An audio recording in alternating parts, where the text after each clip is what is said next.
رب کی یاد میں آ جاؤ، درود و سلام میں آ جاؤ، نعت کے حسن میں آؤ، تلاوت کی دنیا میں آؤ، سجدوں کے نور میں آؤ۔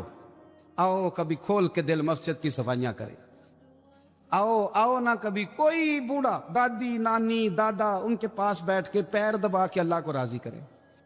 یہ کیف والی جگہ ہیں، یہ سرور والی جگہ۔ اتنی بے چین ہماری زندگی ہے، بے قرار ہے، تڑپتے ہوئے لوگ، لڑتے ہوئے لوگ، ایسے لگتا ہے اب ایک دوسرے کا گریبان تھام لیں گے، بے قرار بے چین۔ کسی کو انتظار کا کہا جانا کہ 10-20 منٹ کسی کا انتظار کرو، تو بعض لوگ مجھے ایسے لگتا ہے جیسے یہ ان کا کلیجہ پھٹ جائے گا، ڈاکٹر کے انتظار میں بیٹھے ہیں تو بڑے پریشان ہیں۔ کسی کو ملنے گئے ہیں کو آدھا گھنٹہ بیٹھنا پڑ گیا تو بڑی دقت میں ہیں۔ اپنے آپ کو سکون دیں۔ آپ یقین کریں بڑا مزہ آتا ہے، کبھی کسی کا انتظار کرنا پڑے تو 2-4 تسبیح درود شریف پڑھی جاتی ہیں، یعنی ذوق بن جاتا ہے کہ چلو اللہ نے موقع دیا ہے، کوئی سرکار کو یاد کر لیں، تنہائی مل گئی۔ ہمارا مزاج جس سختی کا شکار ہے، وہ سختی آہستہ آہستہ ہمیں زیادہ آزمائش میں ڈال گئی۔ تو میرے بھائی، زندگی میں اطمینان حسن ہے، اور وہ سب سے زیادہ اللہ کی یاد میں ملتا ہے، وہ سب سے زیادہ رب کریم کے ذکر میں۔ سب سے زیادہ جو چاہتا ہے نا دل ٹھنڈا رہے، زبان میٹھی رہے، وہ مدینے والے محبوب پہ درود و سلام پڑھا کرے، وہ حضور پہ درود و سلام پڑھا کرے، زبان میٹھی رہے گی۔ میرا ذاتی تجربہ ہے کہ جو آدمی اپنے اخلاق سنوارنا چاہے وہ حضور پہ درود شریف پڑھے، جو اپنے اخلاق سنوارنا چاہے، طبیعت کو ٹھنڈا رکھنا چاہے، وہ درود شریف پڑھے، اس کا دل سکون میں آئے گا۔ کچھ کام اور ہیں زندگی میں اطمینان کے لیے، ان کا ہونا بھی بڑا ضروری ہے۔ سب سے پہلے اگر آپ چاہتے ہیں نا زندگی میں سکون ہو تو حقیقتوں کا سامنا کرنا سیکھیں۔ آپ جو ہیں وہ رہنا سیکھیں، جو آپ نہیں ہیں وہ بننے کی کوشش نہ کریں۔ حقیقت کا سامنا کرو گے تو زندگی اطمینان میں آ جائے۔ ہم نے نا بہانے بنا لیے ہیں، ہیلے بنا لیے، جھوٹ کے سہارے اپنے آپ کو اونچا کر لیا۔ ایک آدمی سے کہا جاتا ہے تو رشوت نہ لے، تو کہتا ہے میں غریبوں سے نہیں لیتا۔ تو میرا سوال یہ ہے کہ امیروں کا حساب لینے کی اللہ نے تیری ڈیوٹی لگائی ہے، تیرے ذمہ لگایا ہے کہ تو امیروں کا حساب کر، تمہیں کیا ضرورت پڑی ہے؟ ہم نا بہانہ کرتے ہیں، رشوت لینے والے کا الگ بہانہ ہے اور سفارش والے کا الگ بہانہ ہے۔ حقیقت کا سامنا کریں، حقیقت کا۔ جو میرے ذمہ داریاں ہیں وہ میں نے پوری کرنی، جو آپ کی ذمہ داریاں ہیں وہ آپ جان نہ چھڑائیں، حقیقت پسند بنیں۔ میرے رسول کریم، پھر پڑھیے درود شریف صلی اللہ تعالی علیہ وسلم۔ حضور صلی اللہ علیہ وسلم نے فرمایا کہ میری بیٹی سیدہ فاطمہ الزہرا رضی اللہ تعالی عنہا صرف جنتی نہیں، جنتی عورتوں کی سردار ہے۔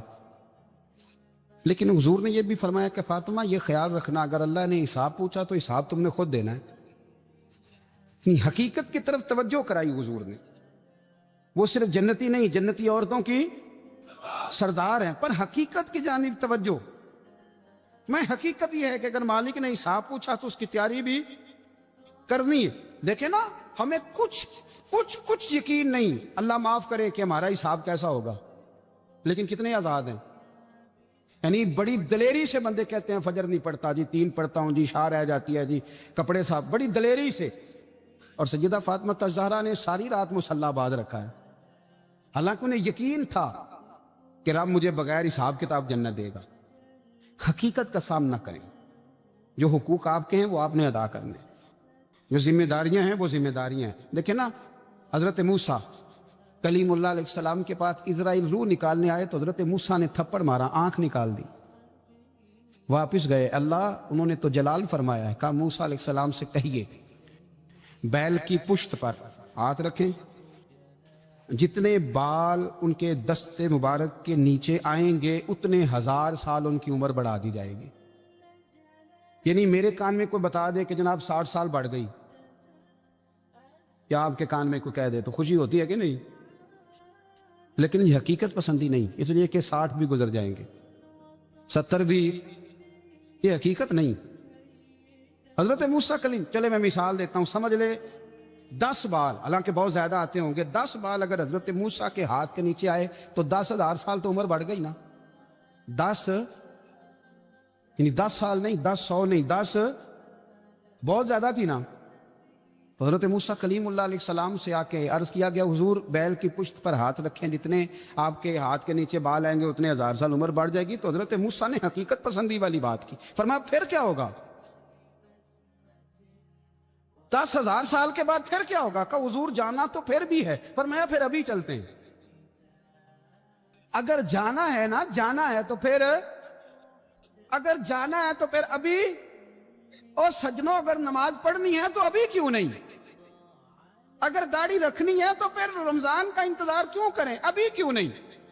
اگر سچ بولنا ہے تو پھر، اگر رزق حلال کھانا ہے تو پھر انتظار کاہے کا؟ حقیقت ہوتی ہے، بہانہ ہوتا ہے، حقیقت چھپ نہیں سکتی بناوٹ کے اصولوں سے، کیونکہ خوشبو آ نہیں سکتی کبھی کاغذ کے پھولوں سے۔ یہ بات یاد رکھیں، اگر جانا ہے تو حضرت کلیم فرمانے لگے پھر 10,000 سال کے بعد بھی جانا ہے۔ تو آج بھی ہمیں بے قراری زندگی میں اس لیے کہ ہم حقیقت پسند نہیں، ہم بہانوں میں، ہم ہواؤں میں جیتے ہیں، ہواؤں میں، خیالات میں زندگی گزارتے ہیں۔ بڑا ٹائم پڑا ہے، مثلاً کتنا میرے رسول کریم صلی اللہ تعالی علیہ وآلہ وسلم نے ایک دن صحابہ سے فرمایا تمہیں حیا نہیں آتی؟ حضور کیا ہوا؟ فرمایا وہ والے مکان بناتے ہو جن میں تم رہ نہیں سکتے، وہ والا مال جمع کرتے ہو جو کھا نہیں سکتے، حیا نہیں آتی؟ عرض کی حضور حکم کریں۔ تو محبوب فرمانے لگے جوتے کا ایک تسمہ بند کرتا ہوں تو سوچتا ہوں دوسرا بند کرنے سے پہلے موت آ جائے گی، ایک سانس اندر جاتی ہے تو دوسرا آنے سے پہلے میں یاد کرتا ہوں کہ مجھے دنیا سے جانا ہے۔ تمہیں حیا نہیں آتی؟ وہ مکان بناتے ہو جن میں رہ ہی نہیں سکتے، وہ مال جمع کرتے ہو جو کھا، حقیقت پسند نہیں بھائی ہم۔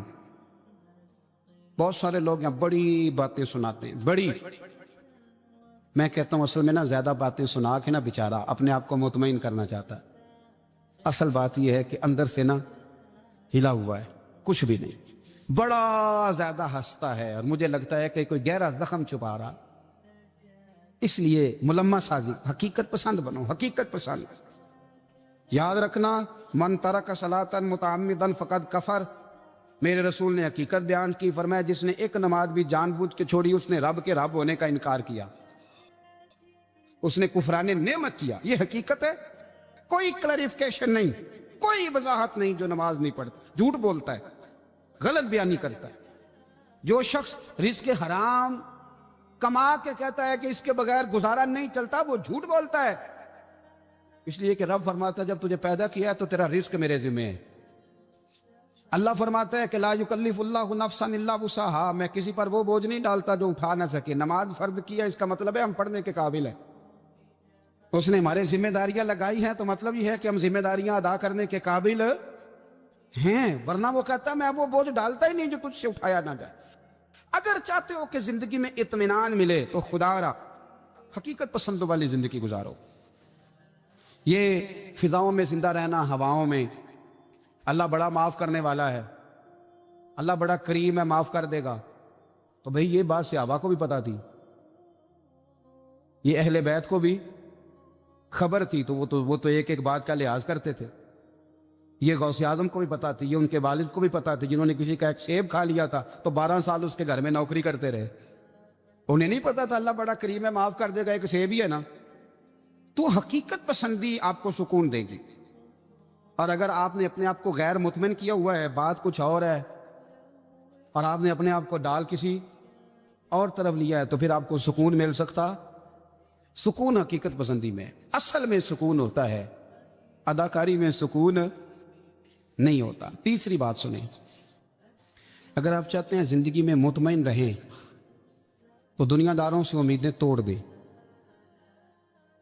اللہ اور اس کے رسول سے امید وابستہ کریں، اولیاء اللہ سے امیدیں وابستہ کریں، صحابہ اور اہل بیت سے امیدیں، اللہ اور اللہ والوں سے امیدیں، دنیا داروں سے امیدیں۔ آپ کو پتہ ہے دنیا دار کی تباہی کب ہوتی ہے؟ جب انہیں خوش آمدی مل جاتا ہے۔ چودھری کا بیڑا اس وقت غرق ہوتا ہے جب اسے چودھری کہنے والے زیادہ ہو جاتے ہیں۔ سیٹھ صاحب اور نواب صاحب بیچارے تباہ تب ہوتے ہیں بھولے پان میں، جب ان کے دائیں بائیں ریلا ہوتا ہے سیٹھ صاحب کہنے کا، لوگ انہیں کھانا چاہتے ہیں، پیار ان کا نہیں ہوتا، ان کی جیب کا ہوتا ہے۔